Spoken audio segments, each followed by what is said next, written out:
Sunday, October 23, 2011, and today I got a bit of luck. Last week I got my dates mixed up.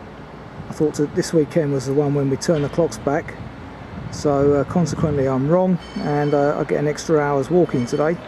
So decided to do my last longish one of the year, which is Book 2, Walk 12, Guildford to Farnham, over the North Downs. Now this walk has got some commemorative connections today, because it was the last one written by the inspiration behind all these walks, the founder of the Nicholas Albery charity, and he wrote this walk today along with a few others in Book 1, so it's thanks to him that these walks exist, really.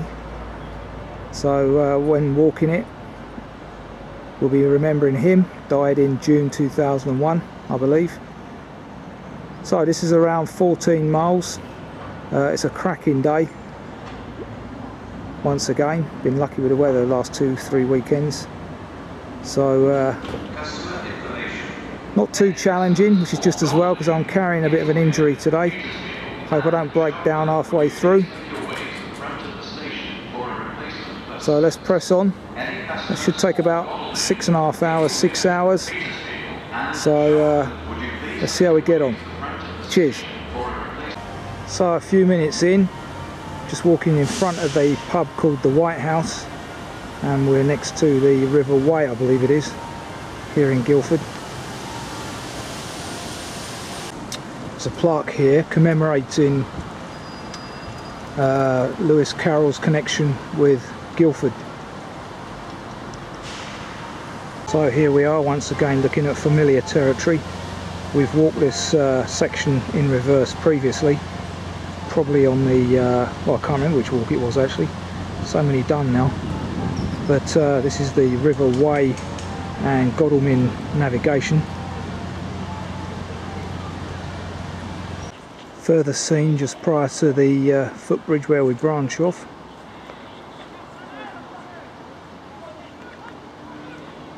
Having just turned right away from the River Wey, confirmation that we're now following the North Downs Way.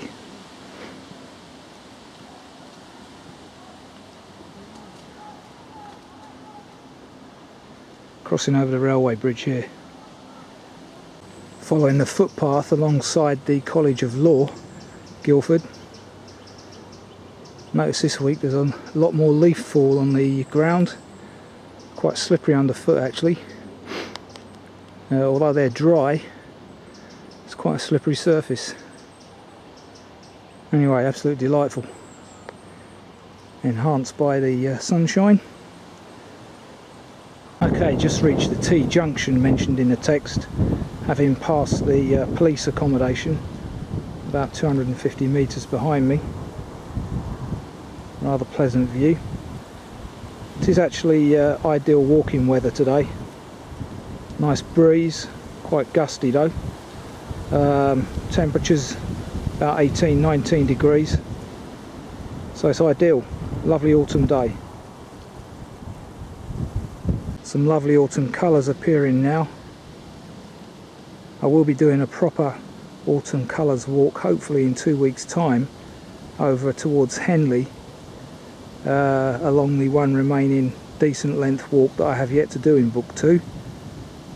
Can't remember the number, but it's about 12 miles, so that should fit in with both the autumn colours and the amount of walking time available, which will probably be tops 6 hours at that point.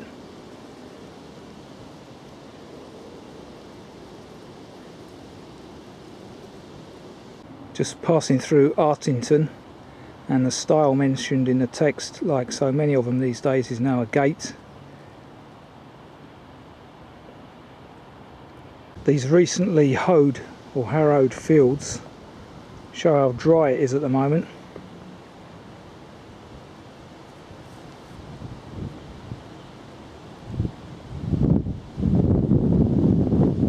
Also get a sense of the heathland approaching us at this point.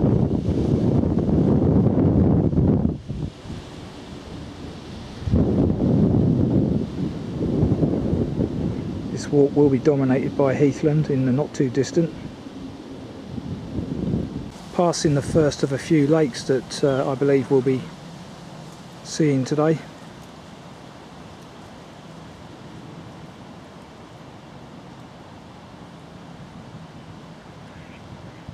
Looks like some Canada geese on there.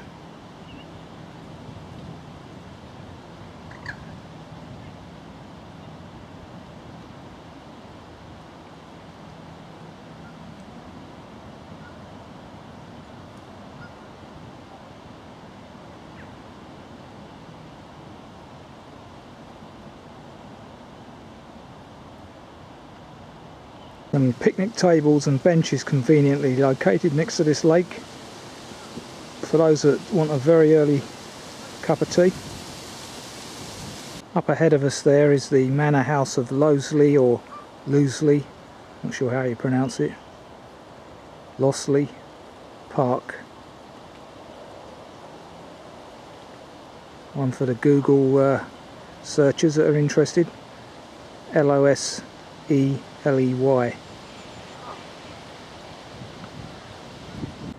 Another nice scene from a point near the cottage mentioned in the text. I think that might be Polstead Manor on the map, I'm not sure, but we're not far from that point anyway.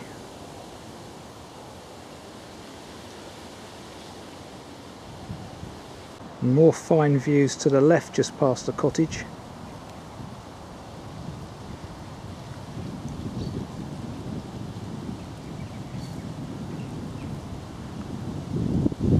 And again to the right, some lovely autumn tints there.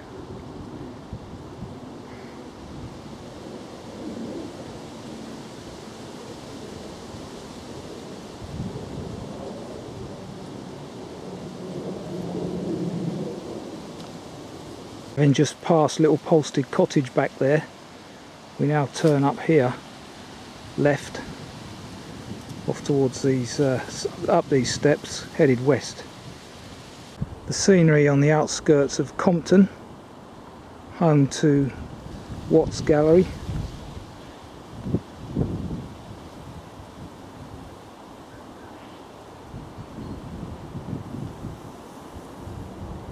Now on the concrete track outside Compton, mentioned in the text, and this is once again scenery that's familiar to me from another walk in the reverse direction.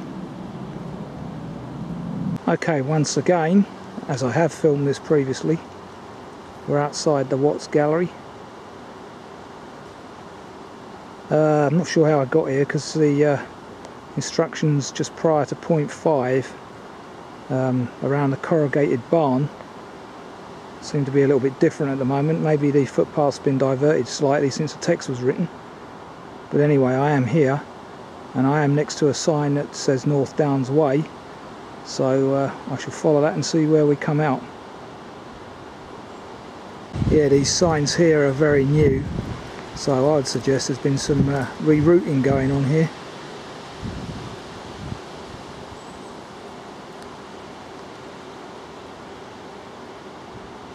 Just a little indicator here outside Watts Gallery of the distances remaining.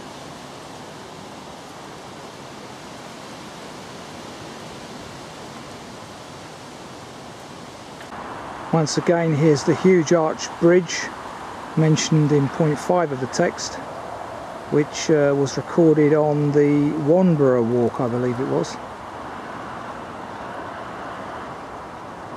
Just past the property called Monk's Hatch, and we're once again back on the North Downs Way with the busy A3 humming in the background there. I do recall this stretch of walk now. I remember at this point when I did that walk, again I'm thinking it's the Wanborough one, the heavens opened at just about here.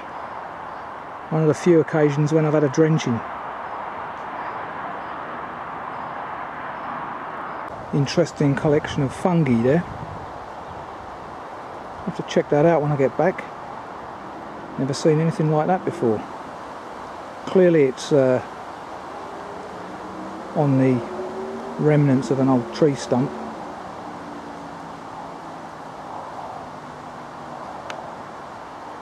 Well, I did make a comment not so long ago that I very rarely see snakes on my walks. And blow me, one of the few that I've come across here, which looks like a grass snake, is dead. God knows how that happened. It must have been run over by a cyclist, no doubt. So that's a slow worm and a grass snake now that I've filmed, both dead.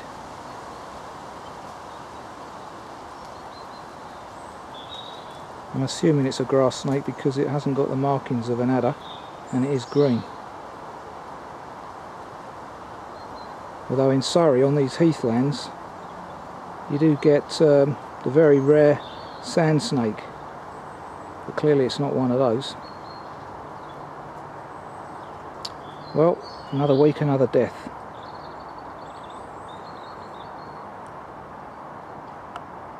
Text refers to a picnic area at some point between 5 and 6 in the text, but I couldn't see any further reference to it, so I don't know if it means these tables next to this building on the golf course.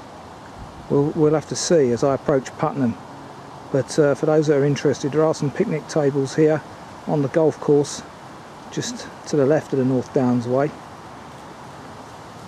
which is over there behind me. I will be proceeding to the church in Puttenham as per usual, as it's still quite early. It's about 12:30 now. Just on the fringes of Puttenham, and as I remarked before, what used to be the Jolly Farmer is now a harvester pub for those wanting an early lunchtime stop. Once again, a shot of the Puttenham village sign and its association with blackbirds.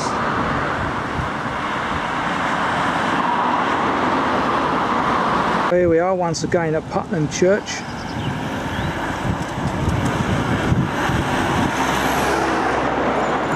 Last time I was here I had to use a storm porch because of the rain. That was on the Ash Vale walk, I'm pretty sure. We've got the old youth hostel here opposite. Another angle. So 1:10 just in time for lunch really, seeing as we've got a long 8 miles to walk this afternoon apparently.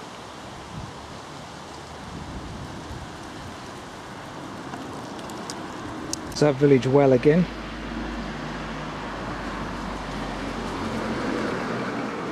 Discovered in 1972, last used in something like 1750 apparently. Not sure if that's visible on this recording.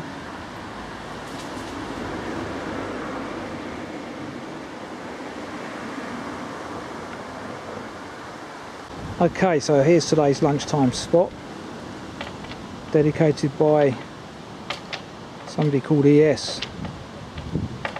Joel, JD, I'm sure is, oh god, what's that stand for? Judgment Day, I believe. Not sure. Anyway, very pleasant location. Let lunch begin. Oh, 10 to 2, back on the road, lunch being had. And I don't know what I was talking about, Ash Vale Circular. I was here last time when I did the Farnham to Guildford walk. There's the suggested lunchtime spot. A good intent. Looks a bit brighter today than the last time I came by here. Some views from Highfield Lane, mentioned in the text. Just left the North Downs Way again now.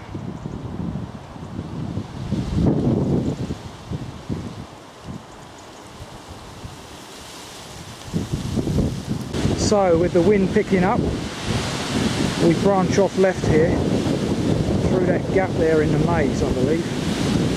And I mean maze with an I. Should be interesting, it's taller than me there. So good stuff. Walking through this field of corn. which is about 6'6", 7 foot high. As can be seen here, looks like this is ready for the plucking.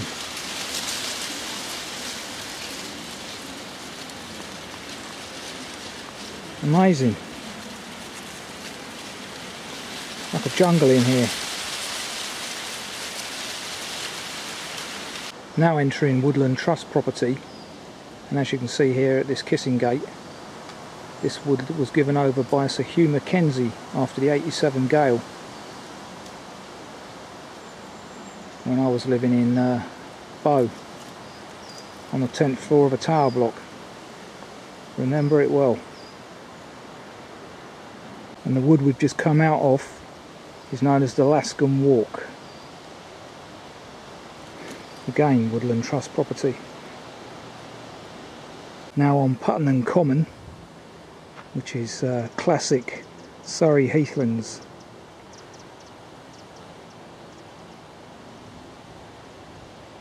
Plenty of bracken, probably a few snakes in here I should imagine. How's about that for views? Just realised it's a decade now since Mr. Albery's death. So all the more reason to commemorate this walk in his memory. 10 years, eh?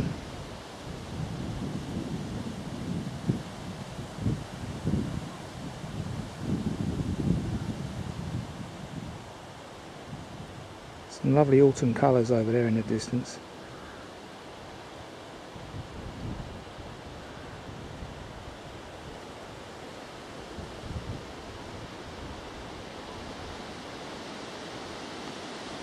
Okay, I'm now stood next to one of the suggested picnic benches suggested in the text just prior to point 7, and this would be the kind of view you enjoy. Perhaps I should have held out to this point. Look at those views. Fantastic.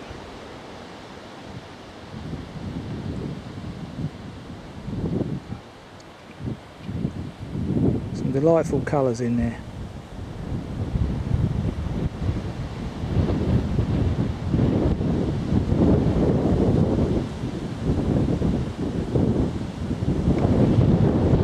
Apparently these heathlands were so remote that they were used by the army in years gone by.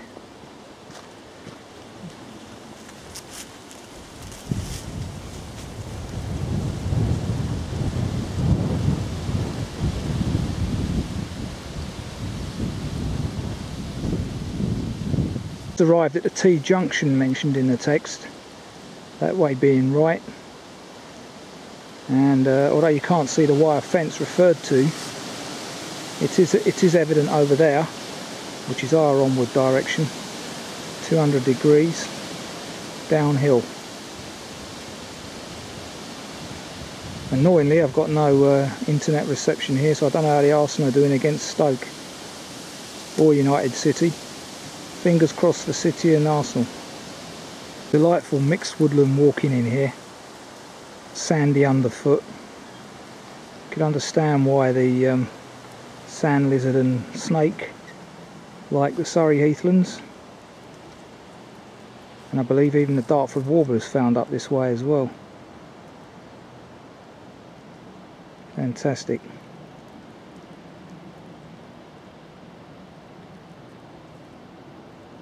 Just passing General's Pond, referred to in the text. It's a little bit bigger than a pond, but there you go. Small lake really. Look at that mirror. Brilliant.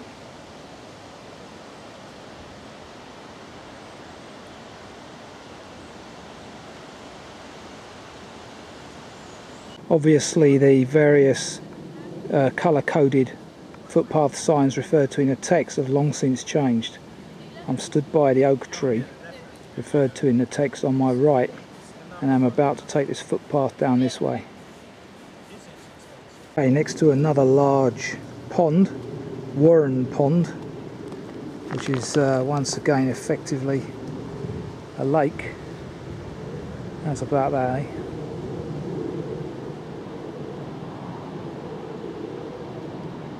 Delightful. Excuse the tilting. Walking. Looking back across Warren Pond. What a lovely view that is.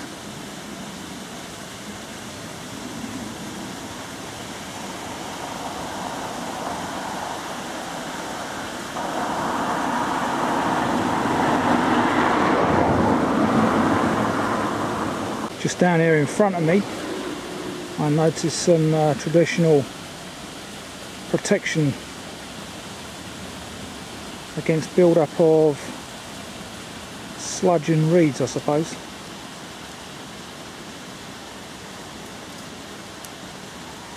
Just after point 8, about to climb the sandy path through the coniferous forest. I didn't find that confusing at that point. So there shouldn't be any issues there. Just managed to get a bit of an internet reception. A glorious day. Arsenal were winning 3-1 and Man United were losing 5-1 at home. Absolutely delightful. What a lovely day. Well, the news just got even better. Man United lost 6-1 at home. Absolutely fantastic. Now about to enter Crooksbury Common.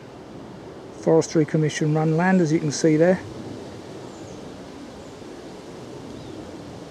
We turn left here up that sandy lane.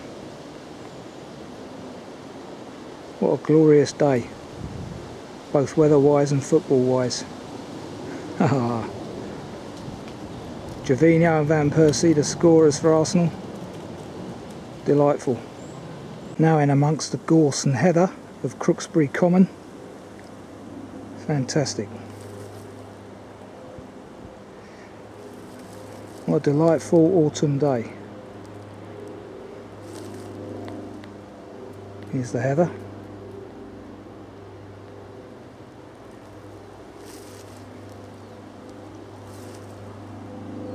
Pretty easy going following this track here. Now turning right here to enter the Forestry Commission's Crooksbury Wood, i.e. leaving the common. For the timekeepers amongst you, it's about 3:30 now. Walking through Crooksbury Wood, and quite tough going actually because of the sand. It's like walking on a beach.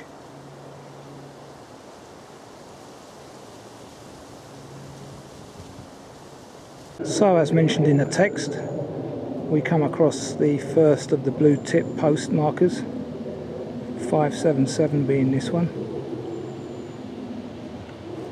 Some delightful houses I've just passed behind me. Definitely Surrey stockbroker belt.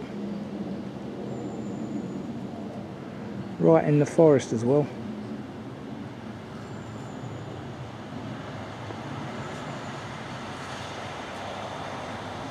Apparently we're now walking through Runfold Wood, according to that sign just there.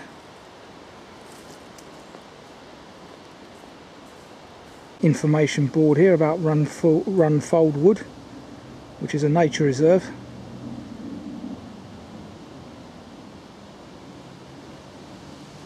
Very nice mixed wood, beech, lots of fresh woodland apparently following the storm damage in '87. Once again back at Moor Park House, where Susco used to stay.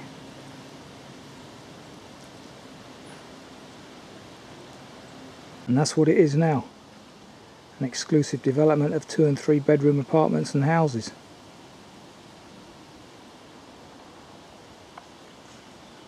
Still following the North Downs Way through this wooden kissing gate here. Interesting, this seat, obviously carved out of an old tree stump, donated by the National Trail organisation, and it indicates the distance from this point. Don't know if you can read that. It's 153 miles to Dover. So there you go. and some squirrel up above is dive bombing me with acorns. In fact, I've just read that this point at Farnham is the start of the North Downs Way. Didn't realise that, should have known that. 153 miles to Dover, and this is the start of it. Brilliant. 5 o'clock now, just prior to passing under the railway bridge on the North Downs Way still. Not sure how that works because the official start was about 500 metres back. Anyway, they've extended it to the railway station, no doubt. And the railway line can be seen just over there. But temperature's dropping now. Bit of moisture creeping in the air. Very pleasant ending to the day, really. Further views back towards Moor Park, just prior to the railway tunnel, or the foot tunnel under the railway. Okay, 5:15, now back at Farnham, just in time to get the 5:30 train back. That was a very delightful walk, all 14 miles of it officially. Weather was great, football results went my way, and Mr. Nicholas Albery set a great precedence with that walk.